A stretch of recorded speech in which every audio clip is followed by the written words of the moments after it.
और इस बजट में रक्षा क्षेत्र के लिए 7.85 लाख करोड़ रुपए का प्रावधान किया गया है। भारत अपना डिफेंस बजट और डिफेंस केपेक्स एग्रेसिवली बढ़ा रहा है, specially navy and maritime security के लिए।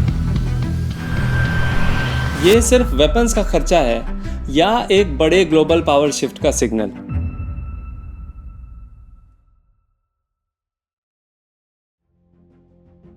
पिछले 50 सालों से दुनिया में एक विशियस साइकिल चल रही है। डॉलर के रिजर्व करेंसी स्टेटस में होने के कारण अमेरिका काफ़ी चीप मनी लेंड करता है। आप ऐसा समझो कि डॉलर के रिजर्व करेंसी होने के कारण अमेरिका डॉलर को just out of thin air print कर लेता है। इस कंसेप्ट को इलैबोरेटली समझने के लिए आप मेरी वीडियो देख सकते हो, जिसकी लिंक डिस्क्रिप्शन में दी हुई है। इसी सस्ते डॉलर का यूज करके अमेरिका ने दुनिया भर में अपने मिलिट्री बेसेस बनाए एंड फिर इन्हीं मिलिट्री बेसेस का डर दिखाकर अमेरिका ने कंट्रीज को डॉलर को अपने रिजर्व्स में बनाए रखने के लिए मजबूर किया। डॉलर से बेसेस, बेसेस से प्रेशर एंड प्रेशर से डॉलर का रिजर्व करेंसी स्टेटस सिक्योर्ड। यह सिस्टम पिछले 50 सालों से चलता आ रहा है, बट अब ये सिस्टम क्रैक हो रहा है। डी डॉलराइजेशन एक्सेलरेट हो रहा है।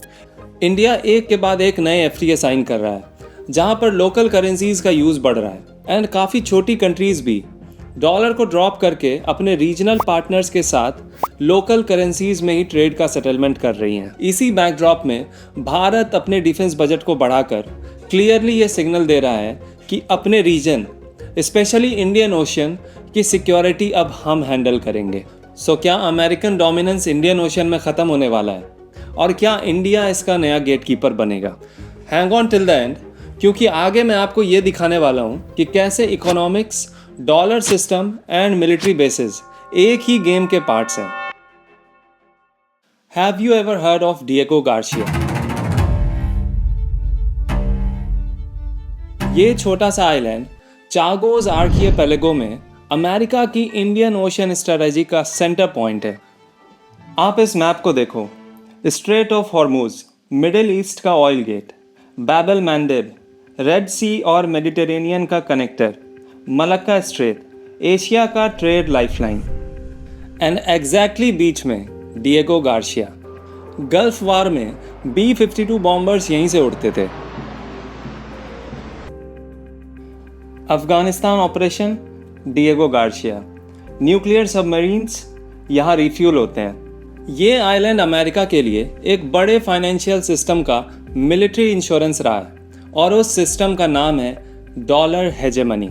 अमेरिका की military bases and dollar dominance एक दूसरे को फीड करते हैं। हैव यू एवर थॉट कि अमेरिका इतनी बड़ी डिफेंस बजट को अफोर्ड कैसे करता है? $800 billion per year. Answer simple है, डॉलर हेजेमनी। देखो ये साइकिल काम कैसे करती है। US dollar global reserve currency है, मतलब हर कंट्री डॉलर होल्ड करती है, यूएस डेट को खरीदती है। यूएस को चीप इंटरेस्ट रेट्स मिलते हैं। चीप बोरोइंग से मैसिव मिलिट्री स्पेंडिंग कैपेसिटी आती है। मैसिव मिलिट्री से ग्लोबल बेसेस आते हैं एंड यही ग्लोबल बेसेस डॉलर की हेजेमनी को प्रोटेक्ट करने के लिए यूज़ किए जाते हैं। ये लूप है, सेल्फ रीइंफोर्सिंग साइकिल।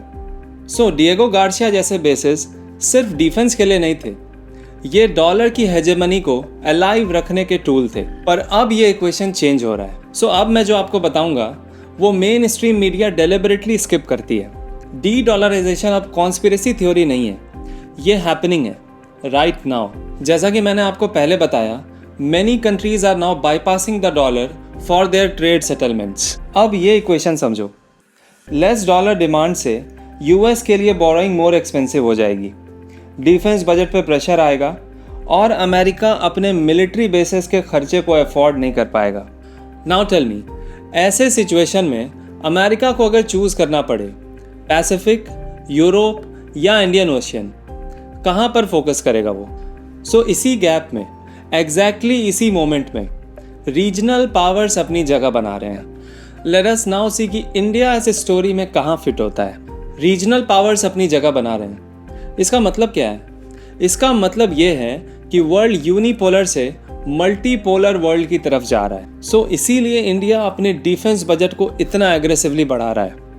अपनी रीजनल सिक्योरिटी की ओनरशिप लेने के साथ साथ इंडिया अपने ट्रेड रूट्स को भी शील्ड कर रहा है। भारत की ग्रोथ मेरी टाइम ट्रेड से जुड़ी हुई है। ऑयल इंपोर्ट्स, एक्सपोर्ट्स, सर्विसेज सब कुछ शिपिंग रूट्स पर डिपेंडेंट है। सो ये increase defence budget actually India के लिए इकोनॉमिक इंश्योरेंस है। आने वाले मल्टीपोलर वर्ल्ड में इंडियन ओशियन की चाबी इंडिया के पास ही होगी।